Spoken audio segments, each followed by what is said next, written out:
কি অবস্থা সবার? আসসালামু আলাইকুম স্যার। আসসালামু আলাইকুম স্যার। ওয়ালাইকুম সালাম। প্রথমে আমি একটু সরি, কারণ হলো আমি লাস্ট কনজিকিউটিভ কিছু ডে হঠাৎ হঠাৎ মিটিং এ আমি ফেসে যাচ্ছি আর কি, বিভিন্ন আর্জেন্ট মিটিং এ, যে কারণে ক্লাসগুলো আসলে খুব বেশি হ্যাম্পার হয়ে গেছে। তো আমি চাচ্ছিলাম রেগুলার বেসিসে প্রতিদিন একটু করে হলো ক্লাস নিয়ে আগায় যেতে আর কি, তোমরা যদি রাজি থাকো। মানে রুটিনে তো 3 দিন আছেই, এর বাইরেও আমরা একটা টাইম আধা ঘন্টা 40 মিনিট যদি আমরা একটু দেই, আমার মনে হয় একটু কাভার আপ করা সহজ সহজ হবে। তারপরে বলা যায় না, কারণ হলো এটা করার কারণ হলো আবার যদি ইন ফিউচার কোনো ডেতে যদি আবার মিটিং চলে আসে তখন সেটা আবার মিস হয়ে যাবে। সো তোমরা কি বলো? এটা তোমাদের কনসার্নের উপর ডিপেন্ড করতেছে।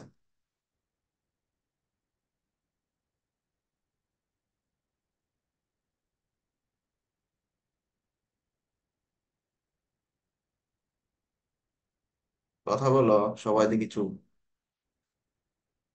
আমার কথা কি শোনা স্যার যাচ্ছে? টাইমটা কখন দিতে পারবেন স্যার আপনি স্যার? জি মানে স্যার, জি স্যার। ক্লাস 3 দিন যে ক্লাস আছে, ক্লাসটা ক্লাস টাইমই থাকলো, ওটা প্রবলেম নাই, বা ওইটা ওই সময় থাকলো। আর হয়তো শনিবার শুক্র শনি তোমাদেরকে ফ্রি রাখবো, টেনশন করো না, ছুটি নষ্ট করবো না। আর আর থাকে কি রবিবার আর মঙ্গলবার, এইটা আসলে তোমাদের কনভিনিয়েন্ট টাইম অনুযায়ী দিতে হবে আর কি। স্যার এগুলা কি অনলাইনের জন্য? হ্যাঁ, অনলাইনের জন্য, রাইট। আর অফলাইনে গেলেও আমি একটা ক্লাস বাড়াবো আর কি, মানে 3টার জায়গায় 4টা করবো আর কি। অফলাইনে যখন যাব তখন 3টার জায়গায় 4টা নিবো আর কি, 4 ক্রেডিট হিসেবে। কারণ শেষ করতে হবে, সিলেবাস তো অনেক বড়। সিলেবাস অনেক হিউজ স্যার। হ্যাঁ, এই জন্যই বলতেছি। অফলাইনে গেলে আমরা 4টা ক্লাস করব, মানে এডিশনাল একটা স্লট নিব। আর অনলাইনে আমরা রবিবার আর মঙ্গলবারের জন্য আমরা একটা বেশি লম্বা টাইম দরকার নাই, মানে এরকম না যে 1.5 ঘন্টা 2 ঘন্টা ক্লাস নিব, বিষয়টা এরকম না। নিব অল্প টাইমই, 40-45 মিনিট করি। সো কিন্তু কন্টিনিউশনটা থাকলে যেটা সুবিধা, অল্প অল্প করে আগাইলেও শেষ হয়। মানে শেষ করা নিয়ে কথা আর কি। মানে জমা থাকলে তো জমাই থাকলো আসলে, এইটাই আর কি। এই জন্য বলতেছি আর কি। আর তোমাদের চ্যাপ্টার আছে 6, 7, 8, 9, 10, 11, 12, 13, 14, মোটামুটি 12-13টা চ্যাপ্টার আছে, কম না একবারে। তো প্রথম দিকের গুলো একটু বড়, যেগুলো এখন আমরা পড়াচ্ছি, লাস্টে আস্তে আস্তে ছোট হইতে থাকে কিন্তু। ছোট হইলেও তোমার ম্যাথমেটিক্স তো আছে, ম্যাথ তো প্রবলেম করতে হবে। তো এইটাই আর কি ফ্যাক্ট। স্যার এখানে চ্যাপ্টার গুলোর ভেতরে কোনো ইন্টারলিঙ্ক আপ আছে? ইন্টারলিঙ্ক আপ আছে, হ্যাঁ। ইন্টারলিঙ্ক আপ করে আগাচ্ছি। আমরা এখন ট্রান্সমিশন ফেস করতেছি, আমাদের কোর্স যেহেতু পাওয়ার ট্রান্সমিশন এন্ড ডিস্ট্রিবিউশন, আমরা এখন ট্রান্সমিশন ফেস করতেছি, তারপরে পড়বো ডিস্ট্রিবিউশন ফেস। এরপর কিছু এডিশনাল কিছু চ্যাপ্টার আছে যেটা ট্রান্সমিশন ডিস্ট্রিবিউশনের সাথে আহ, সরাসরি সিস্টেমের অন্তর্ভুক্ত না, কিন্তু ওভারঅল সিস্টেমের সাথে অন্তর্ভুক্ত। যেমন পাওয়ার ফ্যাক্টর নিয়ে একটা চ্যাপ্টার আছে, তারপরে ট্রান্সমিশন সাবস্টেশন ডিজাইন নিয়ে কিছু কনসেপ্ট আছে। সেটা হলো খুবই মানে সেটা 1-2টা ক্লাসের 2-3টা ক্লাসের ব্যাপার। কিন্তু মেইনলি আমরা ট্রান্সমিশন শেষ করার পর আবার ডিস্ট্রিবিউশন আছে। আমরা যে পড়তেছি এখন যে চ্যাপ্টার গুলো, অলমোস্ট চ্যাপ্টার 11 পর্যন্ত ট্রান্সমিশন, তারপরে 12, 13, 14 সম্ভবত 3টা হলো ডিস্ট্রিবিউশন। তো এইটাই আর কি। তো স্যার ডিস্ট্রিবিউশন। 7 থেকে 11 সবগুলো কি আছে আমাদের? হুম হুম, সবই আছে সিলেবাসে। সিলেবাস বিশাল বড়, আমি তো বললামই। এই সিলেবাস হলো তোমাদের, আমার মতে এত বড় সিলেবাস আর কোনো কোর্সে আছে কিনা আই ডোন্ট নো। কারণ আমি তো আরো পাওয়ারের আরো 2টা কোর্স পড়াই, মানে 3টা পাওয়ারের কোর্সে আমি পড়াই। সুতরাং আম, আমার কাছে মনে হয়েছে যে এইটা সবচেয়ে বড়। 6 সেমিস্টার একটা মিডিয়াম, আর 8 সেমিস্টার একটা এর থেকে একটু ছোট, মানে আস্তে আস্তে কমে আর কি। তো এটাই আর কি সিকোয়েন্স। সো এখন তোমাদের কোঅপারেশন, তোমাদের উইলিংনেসটা ইম্পর্টেন্ট। তোমাদেরকে আমি জোর করেও করাতে পারবো না, কারণ তোমরা ম্যাচিউর এনাফ। সো এটা তোমাদের কনসেন্টের উপর ডিপেন্ড করবে, ঠিক আছে? কিন্তু আহ, আমি তো আসলে বুঝতেছি না যে তোমাদের এই উইক অনলাইন ক্লাসগুলো আসলে উইক হিসেবে কিভাবে কাউন্ট হচ্ছে, এটা আমি আসলে শিওর না। তোমাদের অনলাইন হওয়ার আগে মূলত কয় উইক শেষ হয়েছিল সেটা আমি এখন খেয়াল নাই এই মুহূর্তে। তোমরা কি মনে আছে যে অনলাইনের আগে আমরা কয় উইক ক্লাস হয়েছিল এরকম? ম্যাম, স্যার এক স্যার, সপ্তাহ মিনিমাম। হ্যাঁ, বুঝি নাই। 4 সপ্তাহের মতো। 4 সপ্তাহ? জি স্যার। আর এখন বেশি অনলাইনে হয়েছে। হচ্ছে, হ্যাঁ, তাহলে আমাদেরকে একটু ফাস্ট হইতে হবে, আসলে কিছু করার নাই। তাহলে সেক্ষেত্রে এই তোমাদেরকে একটু কোঅপারেট করতে হবে আর কি, এছাড়া আর উপায় দেখতেছি না। তো এখন তোমাদের কনসার্ন ঠিক আছে, আমরা একটু পড়াশোনা করি, তারপর আমরা লাস্টে আবার এটা নিয়ে কথা বলবো আর কি। এটা কি দেখা যাচ্ছে? স্ক্রিন শেয়ারিং দেখা যাচ্ছে? Yes clear sir. দেখা যায়? ওকে, ঠিক আছে। আগের রেকর্ডিং গুলো পাইছো?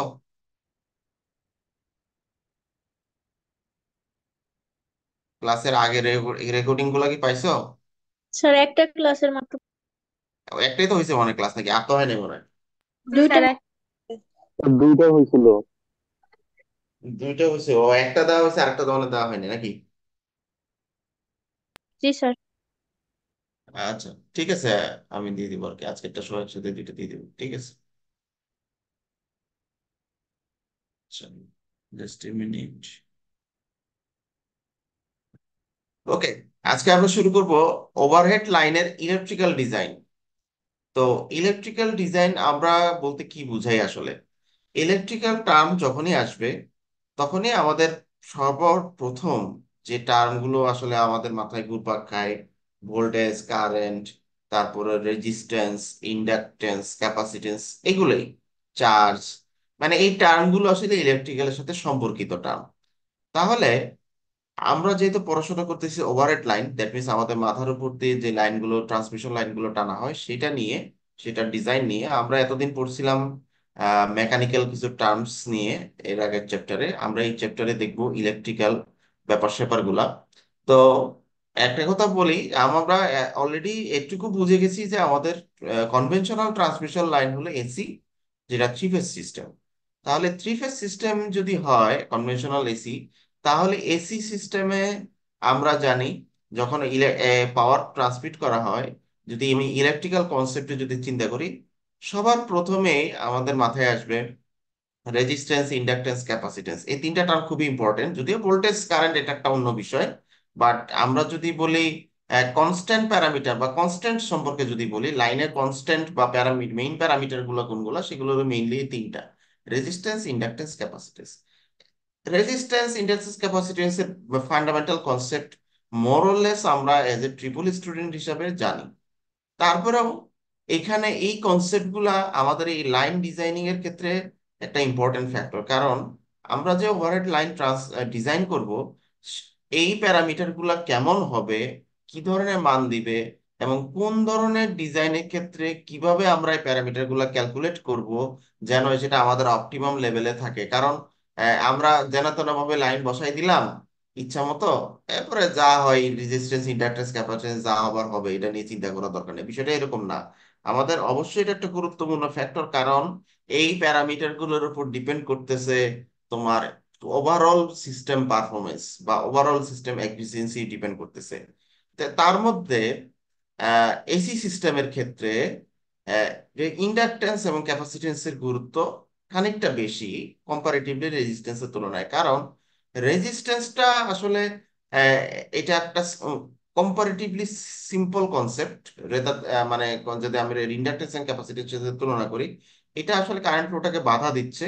বাস বাধা দেওয়ার প্রপার্টিস গুলো, এখন ধরো একটা লাইনের রেজিস্ট্যান্স যদি আমরা 1K হয়, কথার কথা, বা 500 ওহম হয়, তাহলে এটা আমরা ধরে নিতে পারি যে এই 500 ওহম রেজিস্ট্যান্স পুরো লাইন জুড়ে আছে, এবং মোটামুটি প্রতি জায়গায় সমানভাবে সমান ফেজে রেজিস্ট্যান্স যাবে।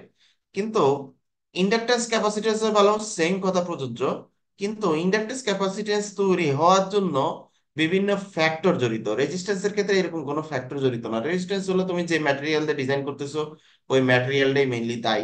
যে ম্যাটেরিয়াল দিয়ে তুমি ওভারহেড ট্রান্সমিশন লাইন ডিজাইন করতেছো, ওই ম্যাটেরিয়ালের উপর ডিপেন্ড করেই আসলে মেইনলি, এবং তার সাথে আর টেম্পারেচার ইফেক্ট আছে।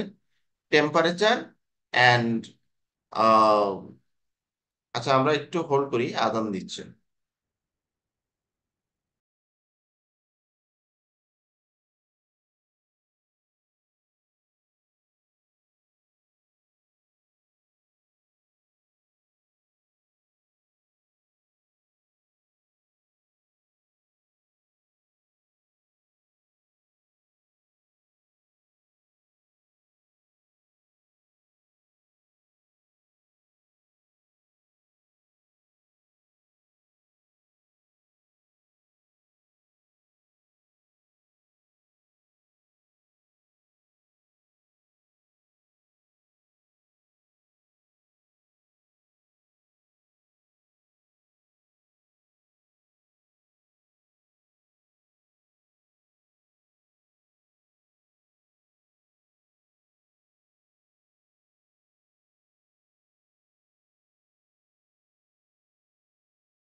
তাহলে যেটা বলছিলাম সেটা হলো যে রেজিস্ট্যান্স, ইন্ডাকট্যান্স, ক্যাপাসিট্যান্স। তো আমাদের ইলেকট্রিক্যাল ডিজাইন, ইলেকট্রিক্যাল পার্সপেক্টিভে ডিজাইন করতে হবে, সো তিনটা প্যারামিটার আমাকে মোস্ট ইম্পর্টেন্টলি জানতে হবে।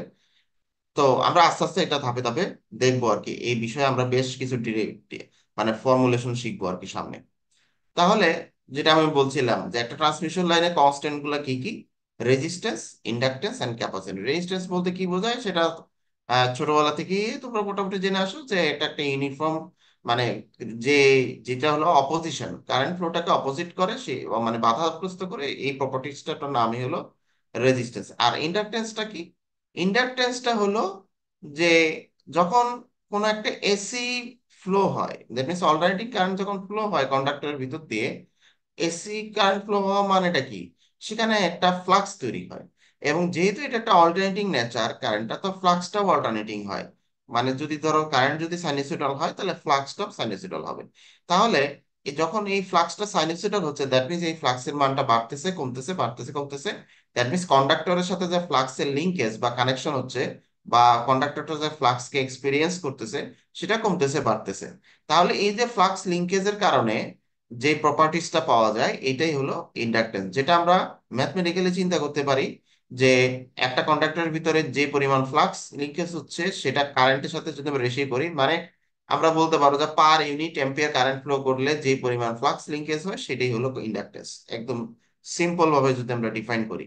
আর ক্যাপাসিটেন্সের বেলায় যখন হয়, ক্যাপাসিটেন্স আমরা জানি যে ট্রান্সমিশন লাইনে তখনই ক্যাপাসিটেন্স দেখা যায় যখন দুইটা ট্রান্সমিশন লাইন যখন পাশাপাশি গেছে, মাঝখানে কোনো ইনসুলেটিং মিডিয়াম দিয়ে সেপারেট করা হয়েছে। যেমন আমাদের ওভারহেড লাইনে কি হয়, আমাদের ওভারহেড লাইনে দুইটা লাইন ট্রান্সমিশনে যখন বসানো হয়, তখন দুইটা আমাদের গ্যাপ রাখা হয়, মাঝখানে থেকে এয়ার মিডিয়াম।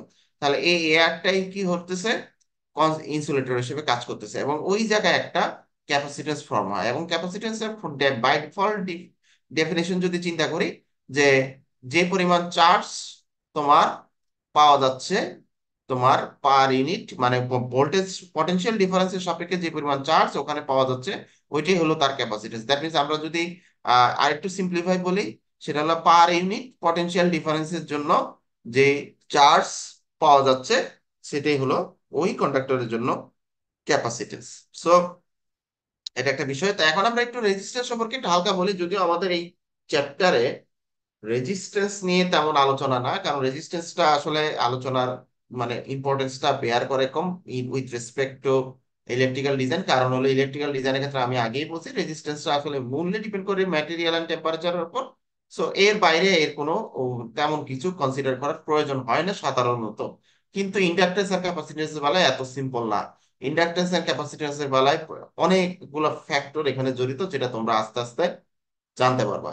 তারপর আমি একটু শর্টকাটে যদি বলি, রেজিস্ট্যান্স আমরা জানি আর সমান সমান রো এল বাই এ, এটা আমরা এই ফর্মুলা সবাই জানি। এবং টেম্পারেচারের সাপেক্ষে যদি টেম্পারেচার কোএফিসিয়েন্টের সাপেক্ষে যদি আমরা টেম্পারেচার চেঞ্জ হইলে যে রেজিস্ট্যান্সটা চেঞ্জ হচ্ছে, সেই ফর্মুলেশনও আমরা মোটামুটি ছোটবেলায় শিখে আসছি, যে R2 = R1, 1 + α1 T2 - T1, মানে del T. Del T means টেম্পারেচারের ডিফারেন্স, মানে কত থেকে কত চেঞ্জ, আগে কত ছিল পরে কত হয়েছে, এটার একটা ডিফারেন্সটাকে আমরা ডেলটি চিন্তা করতেছি। আর ইনিশিয়াল টেম্পারেচারে যে টেম্পারেচার কোএফিসিয়েন্ট থাকবে সেটা হলো α1।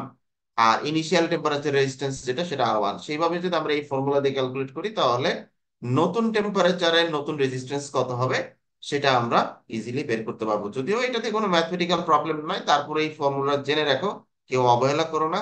অনেক সময় 1 বা 2 নাম্বারের ফর্মুলা, ম্যাথ, সহজ ম্যাথ চলেও আসতে পারে, কেউ অনেক সময় অবহেলার কারণে মিস হইতে পারে। আচ্ছা, এবার আসি স্কিন ইফেক্ট। এই জিনিসটা বোঝার একটু জরুরি বিষয় আছে, কারণ আমাদের ট্রান্সমিশন লাইনে আমরা যখন এসি পাওয়ার ট্রান্সমিট করি, এটা একটা খুব কমন একটা ফিচার, স্কিন ইফেক্ট। এখন স্কিন ইফেক্ট জিনিসটা আসলে কি, এটা আগে বুঝতে হবে। প্রথমে আমি চিন্তা করি, ট্রান্সমিশন লাইনের ভিতর দিয়ে ধরো এসি যাচ্ছে না, ডিসি যাচ্ছে, ডিসি কারেন্ট। তাহলে যেটা ঘটনা ঘটবে, তাহলে এই ডিসি কারেন্টের ডিস্ট্রিবিউশন, মানে কারেন্টটা কন্ডাক্টরের ভিতরে সমানভাবে সব জায়গায় একই রকম ভাবে তার মানে ইফেক্টটা পাওয়া যাবে। মানে যে কোনো জায়গাতে কন্ডাক্টরের ভিতরে যে কোনো জায়গাতেই তুমি মাপো না কেন, একই ধরনের কারেন্ট তুমি পাবো। মানে এই কারেন্টের পরিমাণটা ইউনিফর্মলি ডিস্ট্রিবিউটেড, মানে এই বিষয়টা হলো এরকম আর কি। এটা হলো ডিসির ক্ষেত্রে। কিন্তু যেহেতু আমাদের কারেন্ট যাচ্ছে এসি, সুতরাং এই কনসেপ্টটা এখানে খাটবে না। এসি যাওয়া মানে কি, এসি কারেন্ট ফ্লো হওয়া মানে চার্জ ফ্লো হওয়া। আর এই যে চার্জ ফ্লো হয় কন্ডাক্টরের ভিতরে, ফিগার 9.3 তে খেয়াল করে দেখো, এই কন্ডাক্টরের ভিতরে দেখো প্লাস প্লাস সাইনটা দেখো, কন্ডাক্টরের গা ঘেঁষে প্লাস প্লাস সাইন দেওয়া আছে, মাঝখানে ভ্যাকেন্ট, মাঝখানে ভয়েড, মাঝখানে কিছু নাই। তাহলে এই যে চার্জ গুলো ফ্লো হচ্ছে, যেটাকে আমরা বলতেছি কারেন্ট, পজিটিভ চার্জ, সেই চার্জ গুলো কন্ডাক্টরের গা ঘেঁষে চলতে চায়, মাঝখানে দিয়ে চলতে চায় না। তার মানে কন্ডাক্টরের গা ঘেঁষে চলার মানে কি, কন্ডাক্টরের এটাকে যদি আমরা স্কিন বলি, তাহলে কন্ডাক্টরের স্কিনের সাথে টাচ করে অ্যাটাচমেন্টে থেকে বা এটাকে ফলো করে যাওয়ার একটা টেন্ডেন্সি শো করে, যেটা মানে মানে আনইউজুয়াল হলো, এটাই এটাই বাস্তব। সো এই ইফেক্টটাকে আমরা বলতেছি স্কিন ইফেক্ট। তাহলে আমরা যদি একটু ঠান্ডা মাথায় চিন্তা করি, যদি চার্জ গুলা মাঝখানে নাই থাকলো, তাহলে চার্জ গুলা যদি স্কিন ঘেঁষেই যদি যাওয়ার চেষ্টা করে, তাহলে এই চার্জ গুলা দ্বারা আবদ্ধকৃত ক্ষেত্রফল কিন্তু কমে যাচ্ছে, দ্যাট মিনস ইফেক্টিভ এরিয়া, যেটাকে আমরা বলতেছি। আমি তোমরা বলতে পারো স্যার কন্ডাক্টরের এরিয়া তো সেমই আছে, এটা আবার চার্জ ওদিক দিয়ে গেলেও কি আর মাঝখান দিয়ে গেলে কি, যেখান থেকে যা কন্ডাক্টর তো আর চেঞ্জ হচ্ছে না, কন্ডাক্টর তো যা এরিয়া দাও তাই, ওটা হলো কন্ডাক্টরের এরিয়া। আর ইফেক্টিভ এরিয়ার কন্ডাক্টর এরিয়ার মধ্যে পার্থক্য আছে। ইফেক্টিভ এরিয়া হলো যতটুকু এরিয়া কাভার করে কারেন্টটা ফ্লো হয়। কন্ডাক্টরের সব এরিয়া দিয়ে কিন্তু কারেন্ট ফ্লো হচ্ছে না বা চার্জ গুলো ফ্লো হচ্ছে না, মাঝখানে কিন্তু খালি। তার মানে এইটুকু এরিয়া কাউন্টে আসবে না।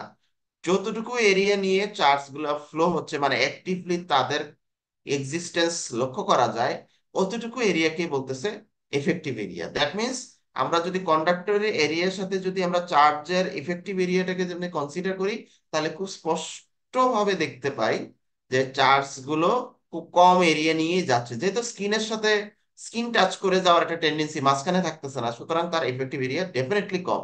এবং আমরা by the definition of resistance আমরা জানি যে এরিয়া কমে যাওয়া মানে রেজিস্ট্যান্স বেড়ে যাওয়া, কারণ এরিয়া রেজিস্ট্যান্সের সাথে ব্যস্তানুপাতিক। আমরা আমরা যে একটু আগে যে ফর্মুলা দেখছি R equal to rho L by A, এই রো এল বাই এর ক্ষেত্রে দেখা যাচ্ছে R is inversely proportional to এ।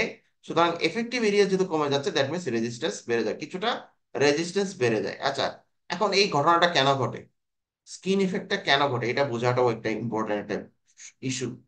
এটা তো এমনি এমনি ঘটতেছে না, অবশ্যই এটার পিছনে কোনো কারণ আছে। আমরা কারণটা অ্যানালাইসিস করার জন্য প্রথমে একটু চিন্তা করি, এই কন্ডাক্টরটাকে আমরা যদি ক্ষুদ্র ক্ষুদ্র কতগুলা স্ট্র্যান্ড বা কত খন্ডাংশ তে ভাগ করি, ছোট ছোট কিছু সেগমেন্টে যদি ভাগ করি, তাহলে আমরা জিনিসটা একটু বুঝতে পারবো ভালোভাবে।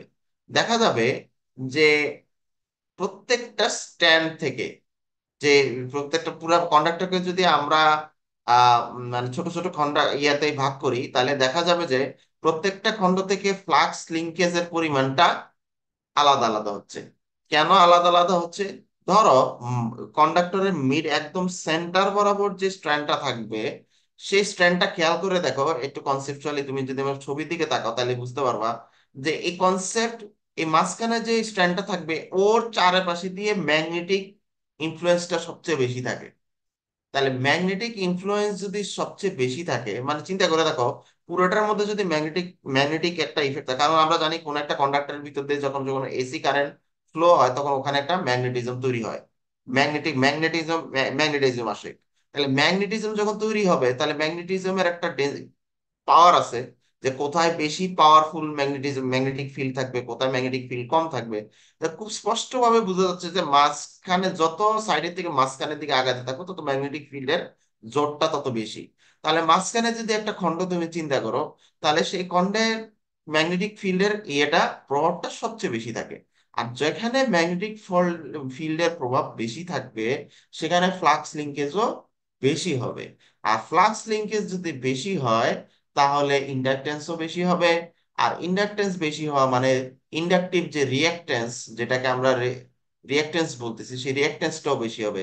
তা যেখানে রিঅ্যাকটেন্স বেশি সেখানে কারেন্ট কম, যেহেতু reactance is one kind of resistance, so reactance বেশি থাকা মানে কারেন্ট কম ফ্লো হওয়া, এটাই হলো রুল বলে। তো সুতরাং কারেন্ট অবশ্যই চাইবে যেখান দিয়ে বাধা কম সেখান দিয়ে যাইতে। তাহলে আমরা বুঝতে পারতেছি যে কন্ডাক্টরের সারফেস বরাবর যদি চিন্তা করি, তাহলে এই সারফেস বরাবর এই ম্যাগনেটিক ফিল্ডের ইফেক্টটা কম, ইফেক্ট কম হইলে ফ্লাক্স লিঙ্কেজ কম, ফ্লাক্স লিঙ্কেজ কম হইলে ইন্ডাকটেন্স কম, ইন্ডাকটেন্স কম হইলে রিঅ্যাকটেন্সটাও কম। সুতরাং চার্জগুলো এই লো রিঅ্যাকটেন্স পাথকে ফলো করে যাওয়ার চেষ্টা করে। দ্যাটস ওয়াই দেখা যায় চার্জগুলো কন্ডাক্টরের সারফেসের সাথে লেগে যাওয়ার একটা টেন্ডেন্সি শো করে। দ্যাটস ওয়াই স্কিন ইফেক্টটা ক্রিয়েট হয়। এটা হলো মেইন কজ। আর এই স্কিন ইফেক্টটা কতগুলো ফ্যাক্টরের উপর ডিপেন্ড করে, যেমন ম্যাটেরিয়ালের নেচার কেমন, ডায়ামিটার কত, ফ্রিকোয়েন্সি কত, শেপ কেমন, এগুলোর উপরও কিছু ডিপেন্ড করে। সো এগুলো ছোট ছোট প্রশ্ন আসতে পারে যে what is skin effect, skin effect কেন হয়, কি কি ফ্যাক্টরের উপর স্কিন ইফেক্ট ডিপেন্ড করে, এগুলো ছোট ছোট প্রশ্ন পরীক্ষায় আসতেই পারে। আচ্ছা, সো এই পর্যন্ত যা বুঝলাম তাতে আমরা এইটুকু বুঝলাম যে রেজিস্ট্যান্সটা আসলে কেন, মানে কিভাবে ক্যালকুলেট করতে হয় বা কি কি ফ্যাক্টর রেজিস্ট্যান্স নিয়ে একটু জানলাম, আর কেন সারফেস বরাবর চার্জ গুলো যাওয়ার চেষ্টা করে। সো এখন আমরা শুরু করব মেইন আলোচনা, যেটা আমাদের এই এই চ্যাপ্টারের মেইন দুটো টপিক হলো ইন্ডাকটেন্স আর ক্যাপাসিটেন্স। প্রথমে আমরা ইন্ডাকটেন্স নিয়ে আলোচনা করব, যে আমরা একটা ডিজাইন করব ওভারহেড ট্রান্সমিশন লাইন ইলেকট্রিক্যাল ডিজাইনের ক্ষেত্রে ইন্ডাকটেন্স কিভাবে ক্যালকুলেট করব, কিভাবে আমরা তার প্লেসমেন্টের সাপেক্ষে ইন্ডাকটেন্সটাকে কনসিডার করব। এক, সেকেন্ড আলোচনা হবে ক্যাপাসিটেন্স নিয়ে। তাহলে আমরা জানি ইন্ডাকটেন্সের ফর্মুলা থেকে বা ডেফিনেশন থেকে, যেটা আমরা একটু আগে দেখছি, ইন্ডাকটেন্স হলো একটা উম, নির্দিষ্ট কোনো জায়গায় নির্দিষ্ট পরিমাণ কারেন্ট ফ্লো এর জন্য কি পরিমাণ ফ্লাক্স লিঙ্কেজ হচ্ছে, সেটাই হলো তার ইন্ডাকটেন্স। দ্যাট মিনস আমাকে মেইন যে প্যারামিটার ইন্ডাকটেন্সটাকে বুঝতে গেলে ফ্লাক্স লিঙ্কেজ বুঝতে হবে। এখন অনেকে বলতে পারে ফ্লাক্স জিনিসটা কি। ফ্লাক্স হলো এই ম্যাগনেটিক একটা মনে করো একটা ইমাজিনারি একটা লাইন, যেখানে একটা আমরা জানি যে একটা ম্যাগনেট তার দুইটা পোল থাকে, নর্থ পোল এবং সাউথ পোল। একটা ম্যাগনেটের যে নর্থ পোল থেকে সাউথ পোলের দিকে একটা ইমাজিনারি একটা লাইন কল্পনা করা হয়, যেটা লাইনগুলো ম্যাগনেটিক ফিল্ড ইফেক্টটাকে মানে ইয়ে করে, রিপ্রেজেন্ট করে। সেইটাকে আমরা বলতেছি ফ্লাক্স। সো এই ম্যাগনেটিক লাইন, যেটা ইমাজিনারি লাইন নর্থ পোল থেকে সাউথ পোলের দিকে যাচ্ছে, এই ফ্লাক্স, ম্যাগনেটিক ফ্লাক্সটা অবশ্যই কি হচ্ছে, কন্ডাক্টরের মধ্যে তোমার লিঙ্ক করতেছে, কন্ডাক্টরের মধ্যে কাট করতেছে। তাহলে কন্ডাক্টরকে যখন এই ফ্লাক্সটা কাট করে বা লিঙ্ক করতেছে, তাহলে ফ্লাক্স লিঙ্ক, ওই ওই ঘটনাটাকে বলতেছে ফ্লাক্স লিঙ্কেজ। আর কেন ম্যাগনেটিজম কথা বললাম, যেটাও আমি আবার বলি, একটা কন্ডাক্টরের ভিতর দিয়ে তোমার উম যখন এসি কারেন্ট ফ্লো হয়, বাই ডিফল্ট ফ্যারাডেস ল অনুযায়ী বা যে মানে অনুযায়ী ওখানে একটা ম্যাগনেটিক ইফেক্ট আমরা দেখতে পাই। তো যাই হোক, বেসিক্যালি এটা ফ্যারাডেস ল না, এম্পিয়ার সার্কিটাল ল, সেখান থেকে আমরা ওইটা বুঝতে পারি। আচ্ছা, এখন ফ্লাক্স লিঙ্কেজ মানে একটা কন্ডাক্টরের ভিতরে ফ্লাক্স লিঙ্কেজ আমরা ক্যালকুলেট করবো, যে একটা কন্ডাক্টরের ভিতরে ফ্লাক্স লিঙ্কেজ কিভাবে, কতটুকু ফ্লাক্স লিঙ্ক করতেছে সেটা কিভাবে ক্যালকুলেট করে, সেটার জন্য আমরা পড়াশোনা শুরু করব। তো সবার প্রথমে আমরা কয়েকটা কনসিডার কেস চিন্তা করব, কারণ এক একটা কেসে ফ্লাক্স লিঙ্কেজ এক এক রকম।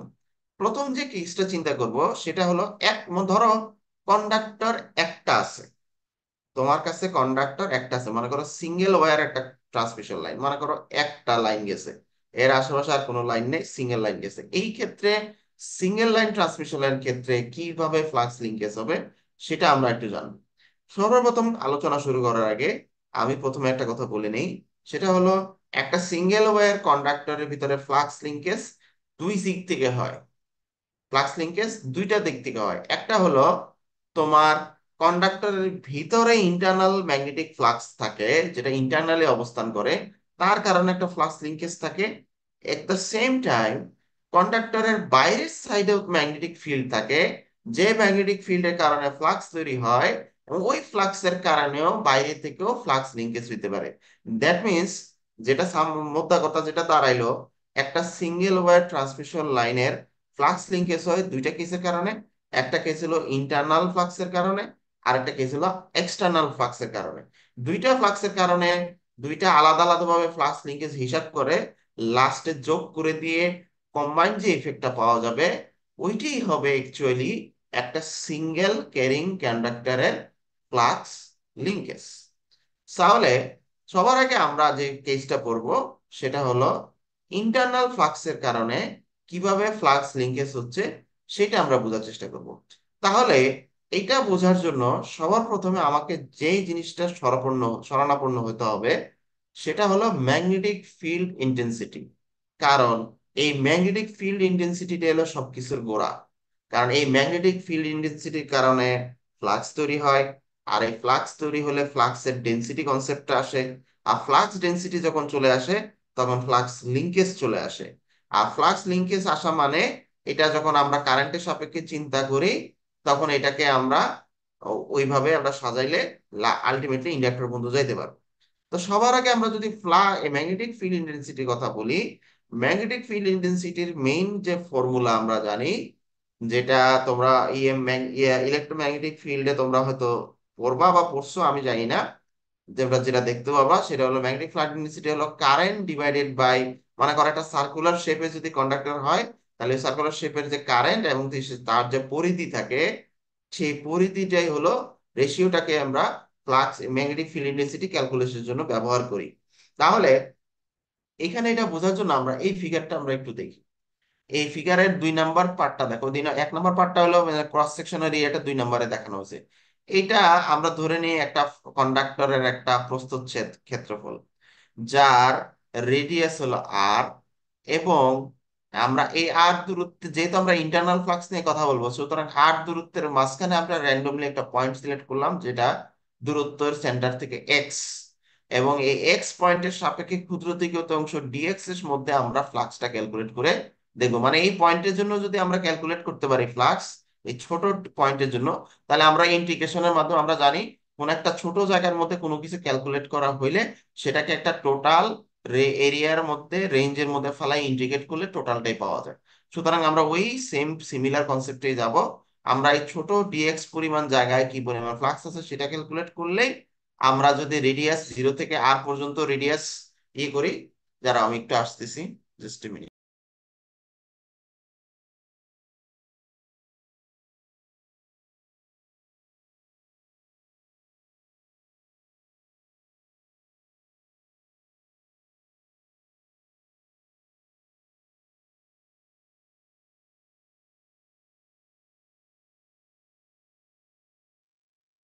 শোনা যাচ্ছে না স্যার? স্যার নাই, আসতেছে। তুই শুনোস নি? তুই ক্লাসে মনোযোগ নেই তোর। ভাই রান্না করতেছি বেটা। রান্না বান্না কর, করে পাঠাই দিস।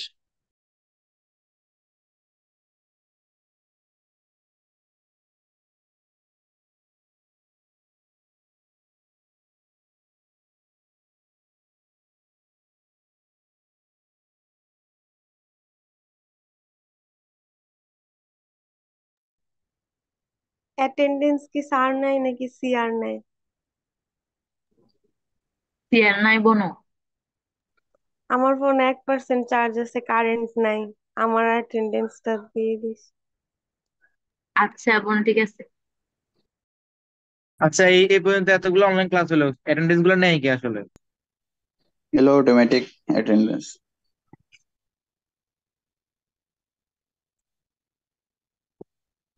আচ্ছা, অ্যাটেন্ডেন্স কি মানে ক্লাসের ফার্স্টে নেয় না লাস্টে নেয় না সব মিলাইয়া তারপর? এখানে এই বিডি রেইন এই অ্যাপটাতে তোমাদের টাইমটা করে, তোমরা মানে কে কতক্ষণ এক মানে ছিল এখানে ক্লাসে ওইটাকে কাউন্ট করে। ওইটা একটা অ্যাপের মধ্যে দেখা যায়, এভাবে করে করে। তাহলে তো ভালোই। কি কি অবস্থা তোমাদের? কি অ্যাটেন্ডেন্স নিয়ে চিন্তা নাকি? অ্যাটেন্ডেন্স প্রতিদিন ক্লাস শেষে হলে এক্সেল শিটে চলে আসে, এবং তোমরা তো মনে করো অনেকে ঢুকে বের হয়ে যাবা এই চিন্তা করবো, ওইটা আসে না। একটা মেজরিটি টাইম যদি থাকে তাহলে সেটাই শুধু এক্সেল আসে। বুঝতে পারছো? স্যার তোমরা জি কল। Online sir. ক্লাসে একটা কাজ করবা, নাইলে তোমরা ক্ষতিগ্রস্ত হবা। সেটা তোমাদেরকে আমি একটা বুদ্ধি শিখাই দিই। সেটা হলো তোমাদের আইডিটা রিনেম করবা, রিনেম করে শুরুতে রোল নাম্বারটা লিখবে, একদম ফুল রোল নাম্বারটা, তারপরে তুমি নাম লেখো কি লেখো এটা তোমার ব্যাপার। কিন্তু রোল নাম্বারটা আগে দেওয়ার চেষ্টা করবে। দেখে যেটা হয় অনেক ক্ষেত্রে অনেকে অনেক রকম ভাবে আইডির নাম সাজানো, টিচার অনেক সময় অ্যাটেন্ডেন্স এক্সেল শিট থেকে ওটা যখন মেইন খাতায় তুলে তখন সেক্ষেত্রে এটা মিস হওয়ার সম্ভাবনা থাকে অনেক সময় বুঝতে না পারলে। সো ইটস বেটার, তোমাদের সেফটির জন্য রোল নাম্বারটা আগে রাখবা, পুরো রোল নাম্বারটা, তারপরে তুমি যা লেখবে পুরো তোমার ব্যাপার। স্যার ঠিক কত আছে? মিনিট থাকলে হচ্ছে এটা কোনো অ্যাটেন্ডেন্স ডিপ নাই, এটা ডিপেন্ড করে total length of class, class কতক্ষণ হচ্ছে তার উপরে। মানে মোর দেন 60-70% তো অবশ্যই। আমি যতটুকু জানি অ্যালগোরিদমটা 80% সম্ভবত। তো ওইটাই আর কি। ওইগুলো প্রতিদিন এক্সেল চলে আসে, মানে ক্লাস শেষের সাথে সাথে এক্সেল ডাউনলোড হয়ে যায়, মানে নাম থাকে সবার ডেট ওয়াইজ, অটোমেটিক। ওকে,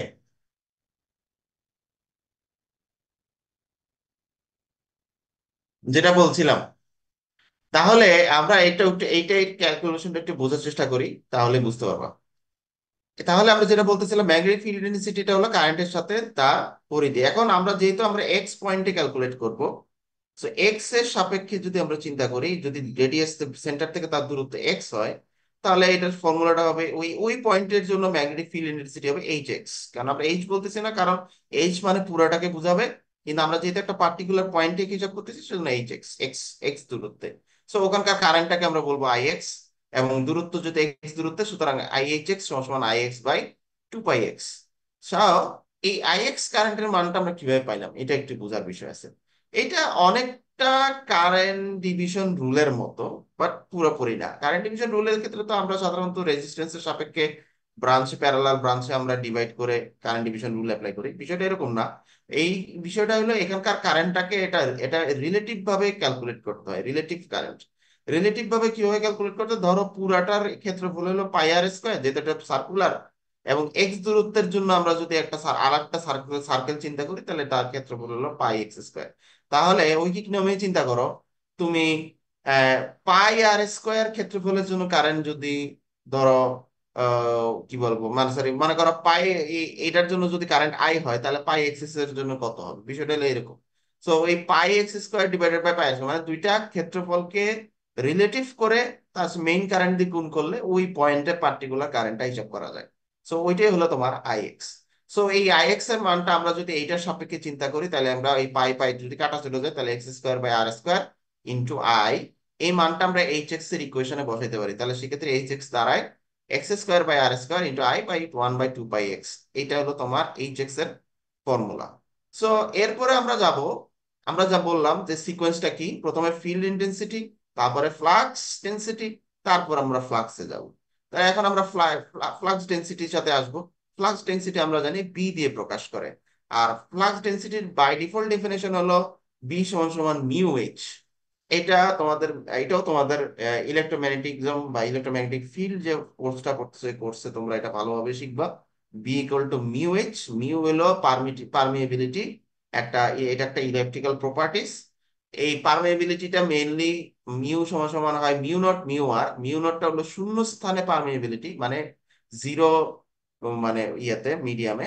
আর মিউ আরটা হলো রিলেটিভ পারমিএবিলিটি, মানে একটা ম্যাটেরিয়াল টু ম্যাটেরিয়াল তার রিলেটিভ পারমিএবিলিটিটা ডিপেন্ড করে। তো আমরা এখানে যে যে আমরা নন ম্যাগনেটিক ম্যাটেরিয়াল চিন্তা করতেছি যেহেতু, সুতরাং সেক্ষেত্রে আমরা মিউ আর সমান সমান 1 ধরবো।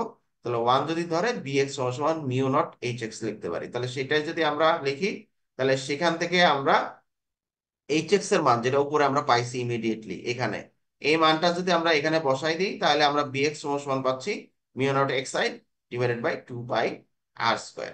তো ফ্লাক্স স্যার ডেন্সিটি ক্যালকুলেট হয়ে গেল। স্যার ফ্লাক্স এখানে কি ডেন্সিটি, বলো। স্যার কারেন্ট কি ইউনিফর্মলি ডিস্ট্রিবিউটেড ধরে নিছে নাকি?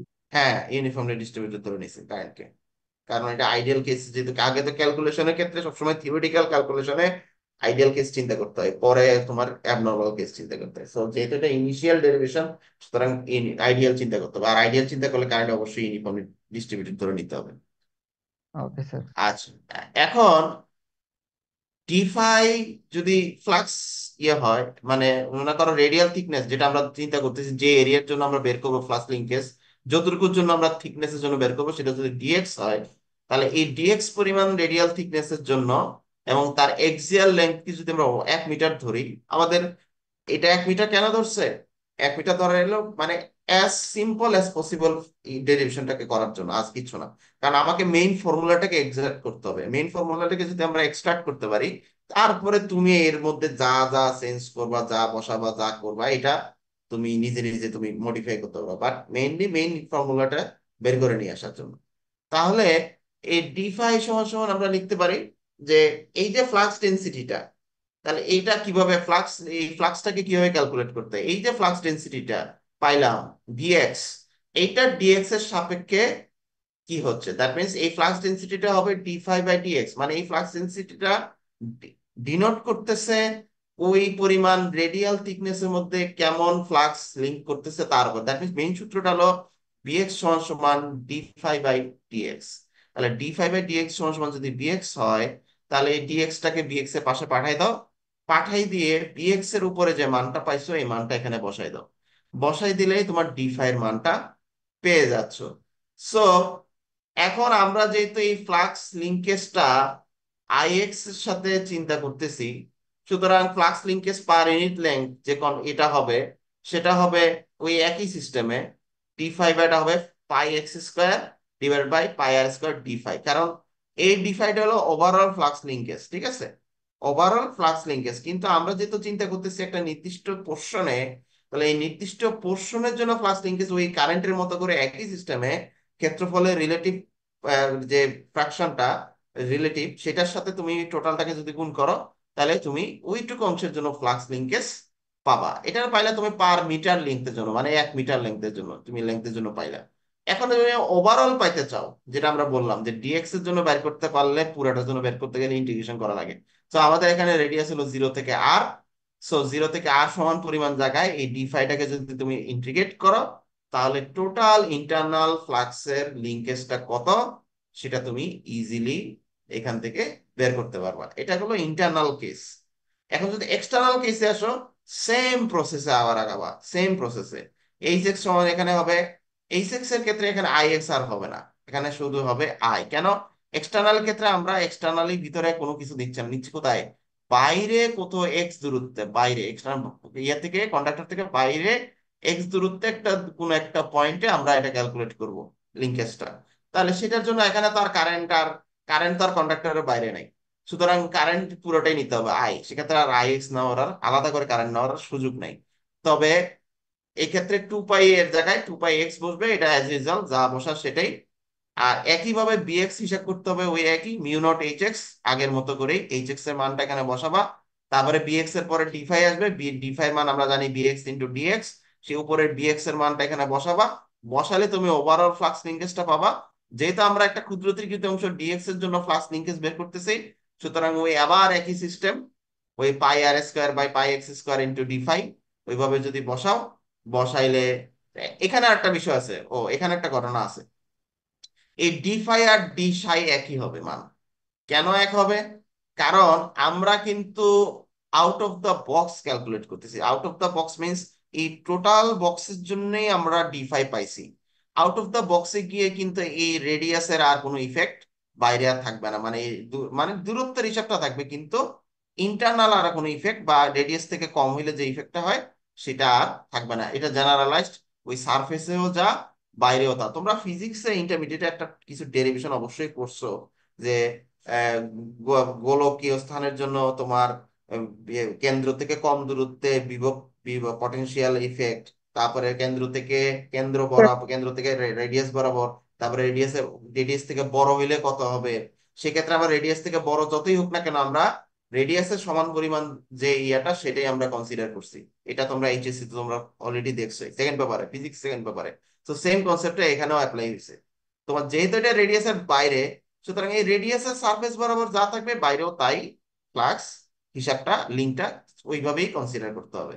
তাহলে তাই যদি কনসিডার করা হয়, তাহলে ওইভাবে যদি ডিএক্স টাকে ক্যালকুলেট করো, তাহলে ওভারঅলটা পাওয়ার জন্য তোমাকে যেটা করতে হবে ইন্টিগ্রেট করতে হবে। ইন্টিগ্রেট অবশ্যই আর থেকে ইনফিনিটি করতে হবে। কেন আর থেকে ইনফিনিটি? কারণ আর পর্যন্ত তো আমরা আগেই করে আসছি, তাহলে আমাদের হিসাবটা হবে আর এর পর থেকে। আর এটা কোথায় গিয়ে ঠেকবে এটা কোনো সীমানা নির্ধারণ নাই, দ্যাটস ওয়াই আর থেকে ইনফিনিটি ধরে তোমাকে ইন্টারনালি তোমার যে ইন্টিগ্রেশন করলে যা আসবে সেটাই হবে তোমার এক্সটার্নাল ফ্লাক্স লিঙ্কেজ। সো এখন ওভারঅল ফ্লাক্স লিঙ্কেজটা কি হবে? আমরা শুরুতেই বলছি ইন্টারনাল ইফেক্ট এবং এক্সটার্নাল ইফেক্টকে যদি যোগ করা হয়, যোগফল যা পাওয়া যাবে ওইটাই হবে একটা সিঙ্গেল ক্যারিং কন্ডাক্টরের জন্য ওভারঅল ফ্লাক্স লিঙ্কেজ। সো এই ফ্লাক্স লিঙ্কেজটাকে যদি আমরা আরেকটু বর্ধিত করি, এই টপিকটা পরে আমরা শেষ করব, 2 নম্বর কেস, সেটা হলো যে প্যারালাল যদি হয়, কন্ডাক্টর তো এখানে আমরা একটার জন্য পড়ছি, এখন প্যারালাল কন্ডাক্টর যদি কয়েকটা পাশাপাশি যায়, ধরো এখানে ফিগারে দেখতে পাচ্ছ যে এ বি সি তিনটা একদিকে যাচ্ছে, ডি ই এফ আরো তিনটা পাশাপাশি তিনটা তিনটা যাচ্ছে, দুইটা প্যারালাল। তো আমরা ধরো এই কন্ডাক্টরের জন্য এইটা, এই ক্ষেত্রে তোমার ফ্লাক্স লিঙ্কেজটা কেমন হবে, কারণ এই ক্ষেত্রে তোমার একটা বিষয় চলে আসবে, কারণ ও তো নিজে একা না, ওর সাথে আরো অন্যান্য কন্ডাক্টর আছে, তাদের নিজস্ব, তাদেরও ফ্লাক্স লিঙ্কেজের ব্যাপার আছে, ওই ইফেক্টটা আবার এর উপরেও পড়তে পারে। তো এর উপরেও পড়তে পারে মানে যে কোনো কন্ডাক্টরের জন্যই আশেপাশে অন্যান্য কন্ডাক্টরের ইফেক্টটা তার উপরে আসবে। তো ওইটা বোঝার জন্যই একটা দিয়ে আমরা এখানে সলভ করব, সেটা হলো এই কন্ডাক্টরের জন্য। এর জন্য যদি আমরা ফ্লাক্স লিঙ্কেজটা হিসাব করতে পারি, সিমিলার হইতে বিও পারবো, সিও পারবো, ডিও পারবো, ইও পারবো, এফও পারবো, সবই পারবো। সো এর জন্য যদি আমরা চিন্তা করি, আমরা এটাকে যদি আমরা প্রথমে একটা চিন্তা করি, তোমরাই চিন্তা করো, তোমরা নিজেরাই বলতে পারবা যে এ একটা কন্ডাক্টর, ওর উপরে, ওর মধ্যে কি কি ফ্লাক্স লিঙ্কেজ আসবে। একটা হলো ইন্টারনাল ইফেক্টের জন্য আসবে, আর একটা আসবে এক্সটার্নাল ইফেক্টের জন্য। এখন এক্সটার্নাল ইফেক্টের জন্য কোন কোন জায়গা থেকে আসা সম্ভব সেটা আমাকে বুঝতে হবে। তাই আগে ইন্টারনালটা বুঝি।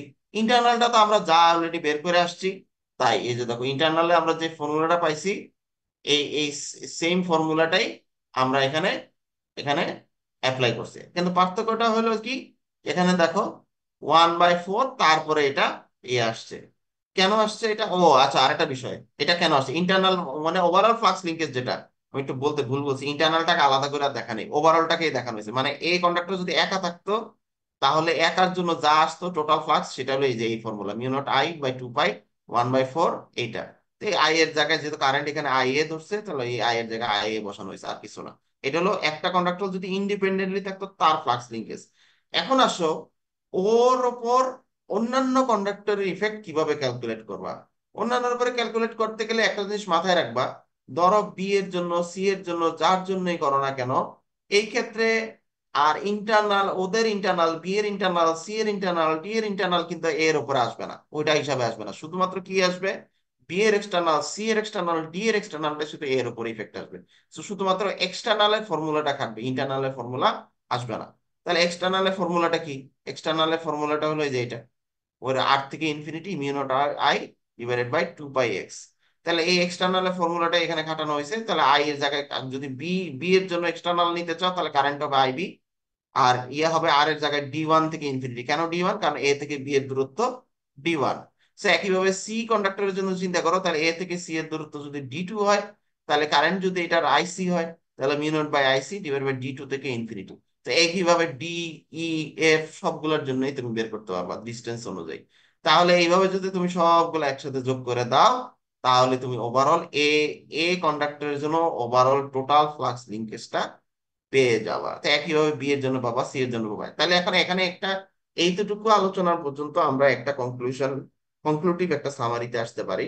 সেটা হলো যে এই যে কেন আমরা ইন্ডাকটেন্স ক্যালকুলেশন শিখতেছি, রেজিস্ট্যান্স তো নরমালি হিসাব করা যায়, নলি রেজিস্ট্যান্সের ক্ষেত্রে তো এইগুলো কোনো সমস্যা না, কিন্তু ইন্টারনেটের ক্ষেত্রে একটা বড় সমস্যা, কারণ তুমি যখন একটা 3 phase 3 wire line set up করবা, বা এর এর পাশে দিয়ে আরেকটা ট্রান্সমিশন লাইন যাইতে পারে, বা ওদের নিজস্ব যে তিনটা লাইন বসাইছো তাদের ইন্টারনেট কতটুকু দূরে বসাইতে হবে, কতটুকু দূরে বসাইলে কোন অ্যাঙ্গেলে বসাইতে হবে, কোন অ্যাঙ্গেলে, কারণ এখানে ডিস্টেন্সটা শুধুমাত্র এটা ইয়ের উপরে পাশাপাশি না, অ্যাঙ্গেলের ডিফারেন্সটা একটা ইম্পর্টেন্ট।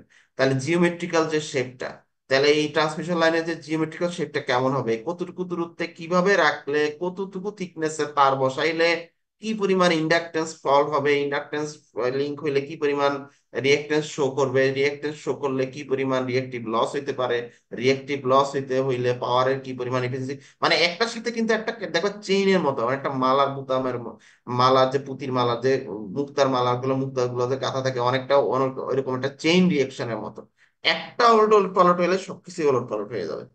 দ্যাট মিনস তোমাকে যখন একটা লাইন বসাইতে হবে, অবশ্যই সবার আগে এটাও চিন্তা করতে হবে যে হাই কোন পজিশনে, কতটুকু দূরত্বে, কতটুকু থিকনেসের লাইন বসাইতে হবে, এবং সেটার কারণে আমার ভিতর দিয়ে যে পরিমাণ পাওয়ার ট্রান্সমিট হবে, যে পরিমাণ ভোল্টেজ কারেন্ট যাবে, সেখান থেকে কি পরিমাণ ফ্লাক্স তৈরি হতে পারে, সেখান থেকে কি পরিমাণ ইন্ডাকটেন্স তৈরি হতে পারে, সেখান থেকে কি পরিমাণ রিয়েক্ট্যান্স তৈরি হতে পারে, এগুলো সবই তোমার আলোচনার মধ্যে একজন ইঞ্জিনিয়ার হিসেবে আসতেই হবে। তো এখানে আমরা এইটুকু আলোচনার মধ্যে এইটুকু আশা করি ক্লিয়ার হইছো যে লাইন গুলা বসানোর সাপেক্ষে কিভাবে ক্যালকুলেশন, ফ্লাক্স লিঙ্কেজ ক্যালকুলেশন করতে হয়। আর ফ্লাক্স লিঙ্কেজ ক্যালকুলেশন করা মানেই ইন্ডাকটেন্স ক্যালকুলেশন করাই অনেকটা। তো এই পর্যন্ত ছিল আজকের আলোচনা। পরবর্তীতে আমরা সিঙ্গেল ফেজ টু ওয়্যারের জন্য আমরা যাব পরবর্তী আলোচনা, এটার আমরা পরের ক্লাসে আমরা শুরু করব। তো ইন দা মিন টাইম আরো যদি প্রশ্ন থাকে প্রশ্ন করতে পারো।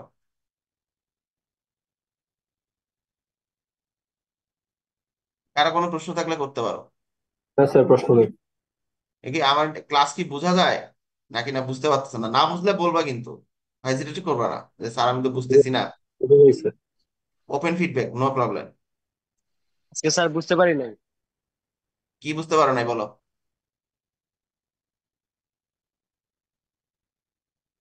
বলো এই যে কি বুঝতে পারো নাই? ফিগারটা ঠিক স্যার। হ্যাঁ হ্যাঁ বুঝি নাই, হ্যাঁ। জি স্যার। আমার কথা, তোমার ক্লিয়ার কথা বুঝতেছি না, কি বুঝতে পারো নাই বলো। স্যার একটু আগে যে ফিগারটা নিয়ে কথা বলছেন, এই ফিগারটিকে স্যার বোঝানো হচ্ছে, এটা বুঝি নাই। কোন ফিগারটা বলো? ফিগারটা এখানে কয়েকটা দেখাইছি, কোন ফিগারটা বুঝো, কোন ফিগার থেকে আলোচনা বুঝো নাই? প্যারালাল ফিগারের কথা মেবি বলতেছে। হ্যাঁ হ্যাঁ, প্যারালাল ফিগারটা যেটা আপনি বোঝালেন এ শেষে। 9.6 যেটা দেখা যাচ্ছে। জি স্যার, জি এটাই। স্যার। এখানে তুমি বুঝতে গেলে তুমি প্রথমে একটা জিনিস চিন্তা করো, একটা কন্ডাক্টর আছে তোমার হাতে, আমার হাতে কিচ্ছু নাই। তাহলে একটা কন্ডাক্টরের ফ্লাক্স লিঙ্কেজ কিভাবে ক্যালকুলেট করতে হয়? প্রথমে তার ভিতরে কি হচ্ছে এবং তার আশপাশে, আশপাশের ইফেক্টের কারণে। তাহলে ভিতরের জন্য একটা ফ্লাক্স লিঙ্কেজ, বাইরের জন্য একটা ফ্লাক্স লিঙ্কেজ, এই দুইটা যোগ করলে একটা তারের জন্য তুমি ফ্লাক্স লিঙ্কেজ পাইলা। তাহলে এখন এইভাবে যখন তুমি প্যারালালি বসাচ্ছ তিনটা প্রত্যেকটা, তাহলে প্রত্যেকটা ফ্লাক্স লিঙ্কেজ আছে কিন্তু। তাহলে এই ধরো আমি, ধরো এ কন্ডাক্টর, এটার জন্য আমি হিসাব করবো, আমি সবগুলোর জন্য হিসাব করবো না, শুধু একটার জন্য হিসাব করবো। তাহলে প্রথমে চিন্তা করে নাও কিছু নাই, প্রথমে চিন্তা করতে হবে কোনো তার নাই, শুধু এ কন্ডাক্টরই আছে, আর কোনোটাই নাই। তাহলে তোমাকে কি ক্যালকুলেশন করতে হবে? ইন্টারনাল এক্সটার্নাল যোগ করে আসতে হবে। তাহলে ওই যেটা আমরা একটু আগে শিখছি সেটা হইলো। হওয়ার পরে এরপরে কি হলো, অন্য তারগুলো চলে আসলো। তাহলে এই তারগুলো একটা নির্দিষ্ট দূরত্বে বসানো আছে, এক একটা ডিস্টেন্সের দূরত্বে বসানো আছে। তাহলে ওই তারগুলো যখন বসানো হয়েছে, তো ওই তারগুলোও তো একটা ফ্লাক্স তৈরি করতেছে, ক্রিয়েট করতেছে। তাহলে ওই ফ্লাক্স গুলো, ওগুলো তো ইন্ডিভিজুয়াল এক একটা কন্ডাক্টর, এবং প্রত্যেকে নিজস্ব ইন্টারনালও আছে এক্সটার্নালও আছে।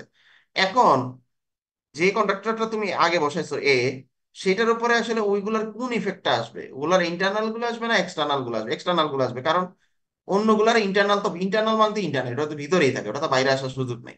তাহলে এটা এটা তো কোনো কনসিডারেশন, কনসিডারেশনটা হবে শুধু এক্সটার্নাল। তার মানে বি, সি, ডি, ই, এফ প্রত্যেকটা কন্ডাক্টরের নিজস্ব যে এক্সটার্নাল ফ্লাক্স লিঙ্কেজ আছে সেটা এ এর উপর অ্যাপ্লাই হবে। এর তো নিজস্ব এক্সটার্নাল আছে, এর নিজস্ব ইন্টারনাল তো আছে, এটা তো থাকবেই। তার পাশাপাশি অন্যান্য কন্ডাক্টরের এক্সটার্নাল গুলো ওর উপরে কিউমুলেটিভ হারে এফেক্ট হবে। দ্যাট মিনস বি এর জন্য আমরা যে এক্সটার্নাল ফর্মুলা পাইছি, এক্সটার্নাল ফ্লাক্স লিঙ্কেজের ফর্মুলাটা পাইছি, ওইটা বি এর জন্য এ এর উপরে অ্যাপ্লাই হবে। চলো একই কথা। তাহলে ডিস্টেন্স সূত্রটা খালি বসবে আর থেকে ইনফিনিটি না বসে ডি ওয়ান থেকে ইনফিনিটি বসছে, কেন? ডিস্টেন্স যেহেতু আর ডি ওয়ান, আর পি এর কারেন্ট হলো আইবি, তো ওইখানে কারেন্টের মান আই এর জায়গায় আইবি বসছে। একইভাবে সি এর জন্য current IC, distance D two. D এর জন্য distance D five, current ID. E এর জন্য distance D four, current I.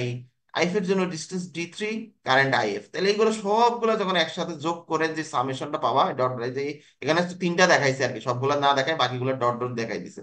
সবগুলো যখন যোগ করে একসাথে পাবা, তখনই পাবা হলো এর অ্যাকচুয়াল এর উপরে ফ্লাক্স লিঙ্কেজ। কারণ একটা কন্ডাক্টর তো আর একা থাকে না, তার পাশাপাশি তার আরো মেম্বাররা থাকে। তাহলে ওর নিজস্ব ইফেক্টের পাশাপাশি অন্যান্য মেম্বারের ইফেক্টটাও তোমাকে কি করতে হবে, চিন্তা করতে হবে। এটাই হলো ফ্যাক্ট। তুমি এখানে আসলে মানে কোন স্পেসিফিক কোন জিনিসটা বোঝো না, এটা বললে আমি তোমাকে আরো ক্লিয়ারলি বুঝাইতে পারতাম। ফর্মুলেশন বোঝো নাই, ডেরিভেশন বোঝো নাই, টার্মিনোলজি বোঝো নাই, না ব্যাখ্যা বোঝো নাই?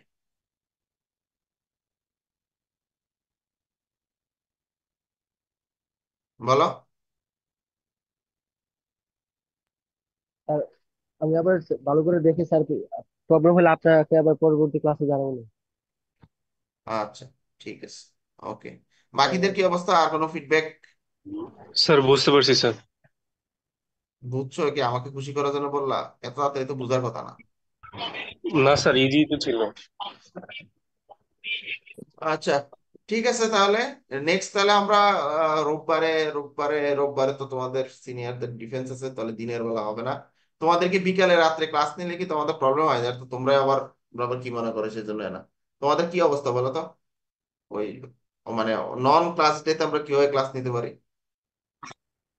স্যার স্যার রাতের রাত দিকে 10টার ভালো দিকে নেওয়া হয়। যায়, রাতের দিকে নিলে 10টার দিকে, কারণ অনেকে টিউশন থাকে তো। না, 10টা নিতে আমার আপত্তি নাই, কথাটা ভালো করে বুঝো। কিন্তু আবার তোমাদের মধ্যে অনেকে অবজেকশন দেখে, স্যার স্যার রাত্রে ঘুমাইতে ক্লাস। স্যার 10টার দিকে স্যার একটু প্রবলেম হয়েছে, আম্মুর স্যার একটু ঘুমাইতে সমস্যা তো। এই যে দেখছো দেখছো, কেউ কেউ বলতেছে 10টা, আবার কেউ কেউ, কারো কারো সমস্যা হয়ে গেছে 10টা। এখন বলো, আমাদের একটা অপটিমাম সমাধানে আসতে হবে, কি করলে ভালো হয় সবার জন্য সেটা বলো। 3টা 4টায় নিলে সমস্যা নাই। না স্যার, 3টা 4টার সময় ঘুমাইতে হবে। স্যার আমরা স্যার ডিসকাশন তিনটা করে আপনাকে চারটার জানাবো স্যার। হ্যাঁ হ্যাঁ, আমরা স্যার ডিসকাশন তিনটা করে আপনাকে চারটার জানাবো। সময় মাঝে মাঝে টিউশন থাকে। রাত্রে স্যার টিউশন আমাদের অনেকের যদি সবার অনেকগুলো টিউশন থাকে। টিউশন থাকে। সময় একটু বেশি থাকে। সকালে নিলেই ভালো হয় এই টাইমগুলো, যদি ফাঁকা থাকে আপনি শিডিউল। শোনো, আমার থাকার বড় কথা না, বড় কথা অফিস টাইমে নেওয়া যায়। কিন্তু রোববারের বিষয়টা হলো যে রোববারে, এই রোববারটা হলো ডিফেন্স ডে, সুতরাং ইভেন সোমবারও ডিফেন্স ডে, নো ডাউট। তো স্যার এখন মঙ্গলবারে সোমবারে আমাদের প্রথম স্লটটা স্যার খালি থাকে। মঙ্গলবারে একটা স্লট ফাঁকা আছে, কয়টায় স্যার কয়টায় সেই slot স্লটটা ফাঁকা? আপনি নিতে পারেন। 9টা 45। নিতে পারবো, আমার কোনো সমস্যা নেই। স্যার সকালে হলে চাইলে আমার আপনি কোনো প্রবলেম নেই। তো নিতে পারেন, মানে সকালের দিকে।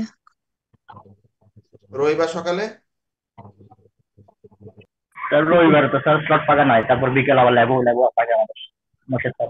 জি স্যার, মোর্শেদ স্যারের ল্যাব থাকে, এই অনলাইনে ল্যাব হয়? মানে থিওরিটিক্যাল আর কি। স্যার থিওরিটিক্যালি পড়াচ্ছে আর কি, পরে প্র্যাকটিক্যাল দেখা করতে হবে।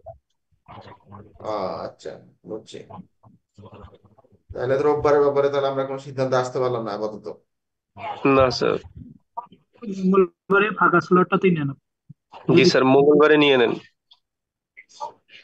আচ্ছা ঠিক আছে, তাহলে মঙ্গলবার, তাহলে আমরা সোমবারে, সোমবারে তো তোমাদের সাথে ক্লাস মনে হয় 11:30টায় সম্ভবত, জি স্যার। তাই না? জি হুম। স্যার। আচ্ছা ঠিক আছে, অসুবিধা নাই।